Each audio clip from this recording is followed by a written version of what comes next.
Iran America deal के इतने घंटों बाद भी कुछ नहीं बदला है। पीस डील के पहले भी बॉम्ब बरस रहे थे, अभी भी हमले हो रहे हैं। सवाल है, क्या पश्चिम एशिया में शांति सिर्फ एक छलावा थी? क्या नेतन्याहू सिर्फ सुरक्षा की लड़ाई लड़ रहे हैं, या फिर पश्चिम एशिया का भूगोल बदलने की एक बड़ी रणनीति पर काम हो रहा है? पिछले लंबे वक्त से डोनाल्ड ट्रंप 3D यानी डिफेंस डिप्लोमेसी डील वाले फॉर्मूले पर काम कर रहे थे, लेकिन ऐसा लग रहा है कि नेतन्याहू ने ट्रंप के 3D को ही फेल कर दिया है।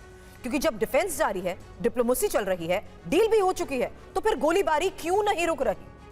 कहीं ऐसा तो नहीं कि नेतन्याहू ने अपने ग्रेटर इजराइल के सपने को साकार करने की कसम खा ली है?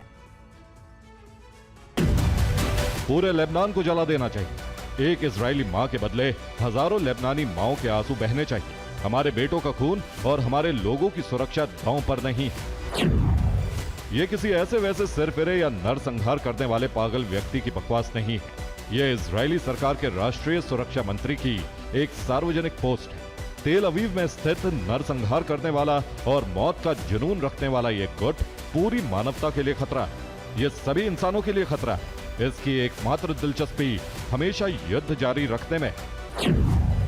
नेतन्याहू यरूशलेम के पूर्व में बस्ती बनाना चाहते हैं। 12 वर्ग किलोमीटर में फैली जमीन को E1 और E2 कहा जाता है। ये वेस्ट बैंक में माले अदुमिम के पास मौजूद है। इस प्रोजेक्ट को अमेरिका और यूरोप की आपत्ति के बाद 2012 और 2020 में स्थगित कर दिया गया था। इस प्रोजेक्ट में नई सड़कें और बड़े बुनियादी ढांचे शामिल हैं। इस पर करीब $1 बिलियन खर्च का अनुमान।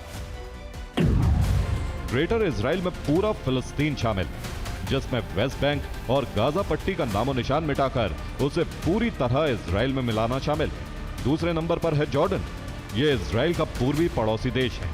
तीसरे नंबर पर है लेबनान, जिसका नामो निशान मिटाने की धमकी खुद इजरायली मंत्री दे रहे हैं। इसके अलावा सीरिया के बड़े हिस्से, जहां इजराइल पहले से ही गोलन हाइट्स पर काबिज और लगातार हमले कर रहा है। इराक के हिस्से जो इस परिकल्पना की जद में आते हैं। साथ ही मिस्र के कुछ भाग, जिसमें सिनाई प्रायद्वीप और उससे आगे का इलाका शामिल है। रिपोर्ट्स के मुताबिक इसमें सऊदी अरब का उत्तर पश्चिमी हिस्सा भी शामिल है, यानी तेल के कुओं और अरब की इस धरती का एक बड़ा भूखा। जब तक हिजबुल्लाह मजबूत रहेगा, तब तक इजराइल उत्तर की तरफ अपनी सीमाएं नहीं फैला सकता। पीस डील के नाम पर ईरान को शांत रखना और लेबनान पर हमले करना रणनीतिक कदम हो सकता है। इजराइल अपने पड़ोसियों को इतना कमजोर करना चाहता है जिससे कोई भी आंख ना दिखा सके।